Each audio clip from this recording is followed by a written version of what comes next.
중국이 처남이 있었던 해운사가 그 밑에 소속된 계열사 명의로 북한 석탄을 운반했던 배를 소유했다는 것은 이거는 예사롭지 않은 부분이라고 봅니다. 조선일보만 보도를 하고 그냥 넘어가고 있는데요. 그냥 넘어갈 문제가 절대로 아니다라고 봅니다. 이후에 이 배를 중국계 선사로 팔았고 또 더 나아가서 그게 벨리즈로 무슨 또 국적을 바꾸고 이름이 바뀌었다고 그렇게 이제 해서 이후 이 배가 북한 석탄을 실어서 날란 걸로 나오고 있습니다. 자기들이 소유할 때 뭐 북한 석탄을 날랐고 안 날랐고가 아니라 이 조국 처남이 다니던 해운사 그 밑에 계열사가 북한 석탄을 주로 집중적으로 그렇게 싣고 날라서 계속 국적도 세탁하고 자 그래서 배를 좀 아는 사람 선박 금융을 좀 아는 사람한테 자문을 구해보니까 이 선박 문제는 그야말로 뭐 국적을 넘기니 선사를 넘기니 하는 문제는 중요한 게 전혀 아니라는 거죠. 그래서 지금 이 배가 여러 차례 세탁이 되었지만은 결국은 북한 석탄을 한국으로 밀수하는 데는 이 한국의 정보기관과 청와대하고 깊숙한 관련이 있을 거라고 제가 몇 차례 말을 했습니다. 그 이상의 추적이 불가능한 거는 제가 가진 지금 이 정보 추적 능력으로는 안 되는 거죠. 그런데 이번에 조국 처남이 관련된 선사가 이후 세탁을 거쳐 북한 석탄을 실어 날란 혐의로 억류됐다가 지금 고철로 폐기 처분되기 직전이라는 겁니다. 그래서 조국 이 처남이 몸담은 해운사의 계열사가 지금 북한 석탄을 운반했던 배를 소유하고 있었는데 선박의 국적과 소유주는 선박을 좀 아는 사람이면 별 의미가 없다는 겁니다. 선박을 최종적으로 빌린, 그걸 흔히 영어로 차트라죠. 빌린 사람이 누군가가 중요하고 최종적으로 차트한 해운사가 화물 주인과 계약을 맺고 돈을 받는 구조라는 겁니다. 그래서 빌려주고 빌리는 이 차트 체인 관계를 알면 누가 지금 이 일을 벌였는가 알 수 있는데요. 자, 그래서 선박에 실제 기름을 넣어주고 또 선원을 배치하는 그 관리하는 회사를 ship 매니저먼트 컴퍼니라고 하는데 ship 오퍼레이터라는 게 있습니다. 그래서 최종적으로 배를 빌려서 사용하는 해운사가 이 ship 오퍼레이터가 되는 거예요. 자, 그렇다면 북한 석탄을 나르려면 이것이 한국 배의 선적의 배다면 큰일 나지 않겠습니까? 한국의 해운사의 계열사 배를 가지고 북한 석탄을 실어 나르면 문제가 되니까 상식으로 어떻게 해야 되겠습니까? 배는 흔히 세금 조세피 등을 위해서 제3국에 세금이 뭐 없거나 적은 나라 명의로 옮겨놓지 않습니까? 흔히요. 그래서 그런 나라 이름으로 계속 그냥 실질적으로는 소유하면서 이 세탁을 하는 거예요. 계속. 그래가지고는 실제로 관리하는 ship 매니지먼트 컴퍼니나 ship 오퍼레이터 최종적으로 배를 빌려서 쓰는 사람은 결국은 이를 주도한 정부의 핵심, 정보기관 핵심과 관련되어 있을 거라는 겁니다. 그래서 잘 모르는 중국 배나 저 아프리카나 중남미 이런 배들을 불러서 할 수 없지 않겠습니까? 그러니까 있는 배를 가지고 배의 선적을 계속 세탁을 해서 마치 남의 배를 빌린 것처럼 만들었을 거라는 겁니다. 그래서 북한 석탄을 나르기 전에 선박 소유를 중국어로 바꾸고 국적도 바꾸고 그렇게 바꾼 다음에 한국 회사가 세일 앤 리스백, 그게 뭡니까? 팔고는 다시 빌려서 쓰는 이런 방식으로 선박을 차트해서 실제 사용했을 거라는 거죠. 자, 물론 이거를 사준 중국이나 홍콩 회사나 이런 것들도 또 페이퍼 컴퍼니로 위장회사. 그러니까 위장으로 사고 팔고 해놓고는 나중에 그 회사에서 그 배를 빌려서 또 쓰는. 그러니까 배는 그 자리에 있는데 서류상으로만 외국에 팔리고 또 그 회사에서 여기에 리스해주고 이 짓거리를 한다는 겁니다. 15는 형식적인 선박 소유자는 페이퍼 컴퍼니지만 BBCHP라고 나용선 계약을 통해서 결국은 선박 운용을 통해 나온 수입과 선박 금융 비용 등은 캐시플로우를 현금을 이 움직임을 통제하는 원래 오너가 다 좌지우지하게 된다는 겁니다. 자, 그래서 BBCHP라는 용선 계약을 통해 선박의 실질적인 소유자인 해운사는 자신이 직접 화물주인과 운송 계약을 체결할 수 있고 아니면 이를 다시 다른 해운사에 빌려줄 수도 있고 그래서 연결고리가 계속 몇 개 생길 수도 있다는 겁니다. 그러니까 최종적으로 이 배를 소유한 주인과 운송 계약을 한 해운사가 이제 그야말로 석탄을 밀수한 주범인데 이 둘이 같은 놈일 수도 있어요.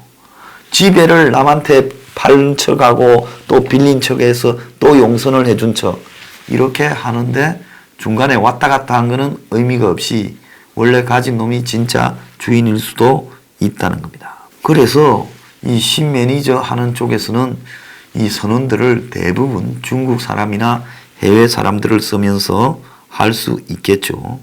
조선일보 보도에서는 한국 성급으로 되어 있다는데 이거는 별 의미가 없습니다.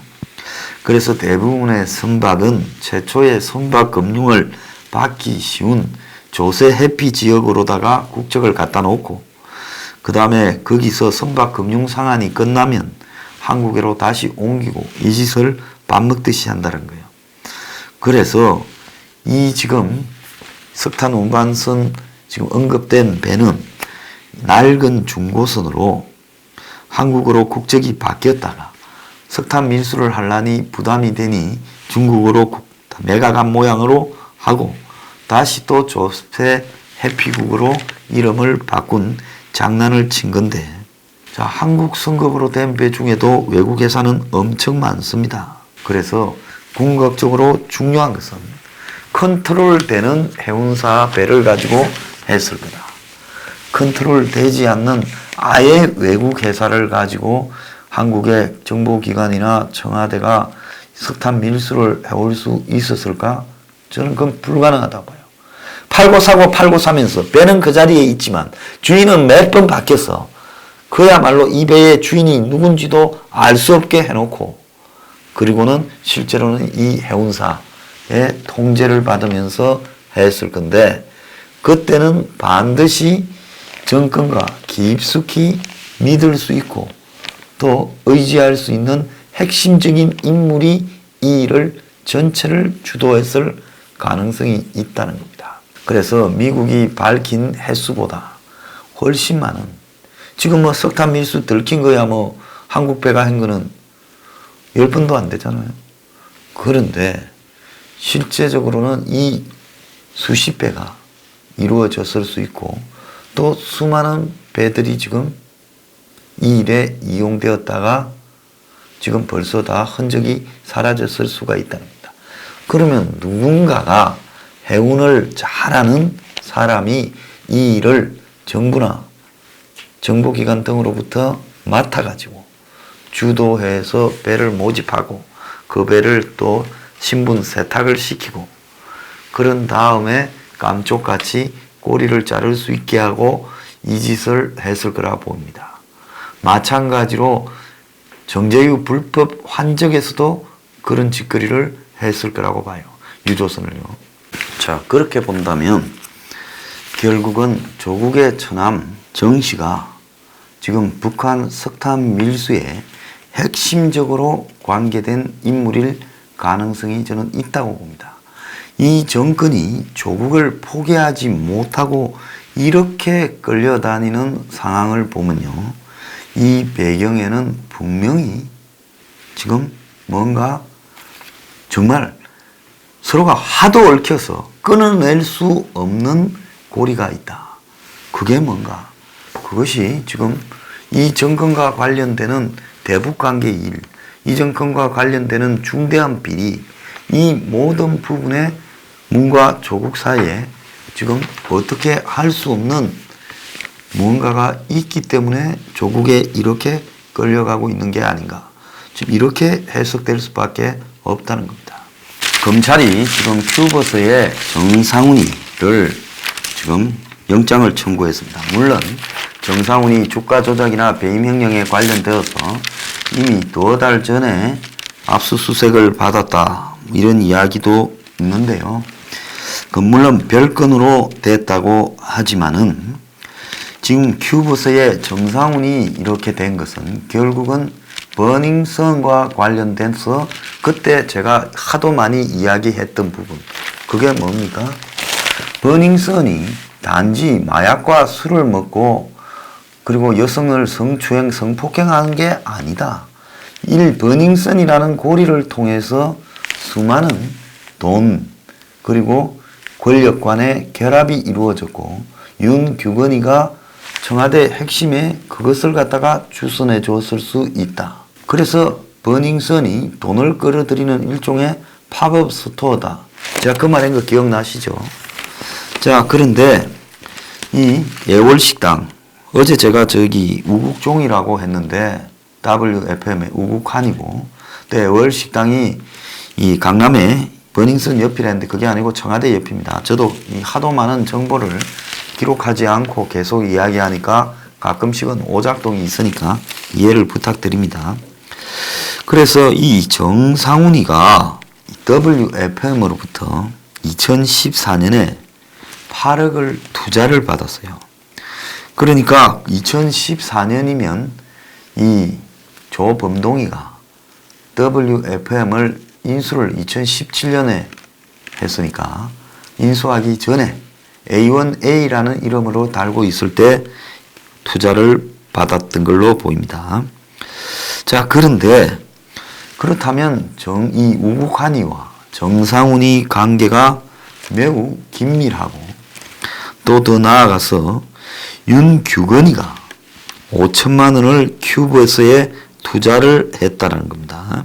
그리고 민정수석실 회식에 임종석도 있고 조국도 있는 자리에 정상훈이가 또 그 자리에 배석을 했다는 거예요. 자, 이렇게 본다면 이 정상훈이가 했던 역할이 애사롭지가 않을 거다 이렇게 보입니다. 자, 지금 조국 일가를 수사하는 이 중앙지검 특수부에 그 정권 금융의 전문인 남부지검의 검사들이 투입되기 시작했다는 거예요. 그래서 돈 흐름에 대해서 끝을 볼 거고, 그래서 결국 사모펀드에서 조국 일가가 코링코의 소유주다라는 부분을 입증시키면서 조국을 직접 기소하려고 하지 않겠나. 지금 이 이야기까지 나오는데요. 정상훈이가 구속된 부분은 윤규건, 정상훈이가 본격적으로 수사 대상이 되었고, 그것은 또 다른 지금 부분에 대한 수사가 착수되었다. 조국이 민정수석으로 있을 때 많은 금융 범죄가 벌어졌고, 그래서 그런 금융 범죄와 관련해서 이런 꾼들이 정상훈이가 우국한이다. 저 꾼들이 쭉 있잖아요. 어제면 민정환입니까?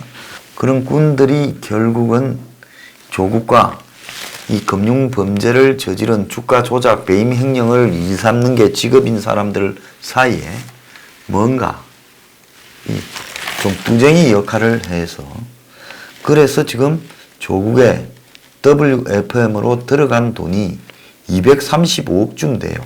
235억 쯤 되는 코링코의 WFM 등 각종 인수 자금이 도대체 어디에서 나왔는가 하는 부분을 검찰이 지금 수사에 착수한 걸로 보입니다.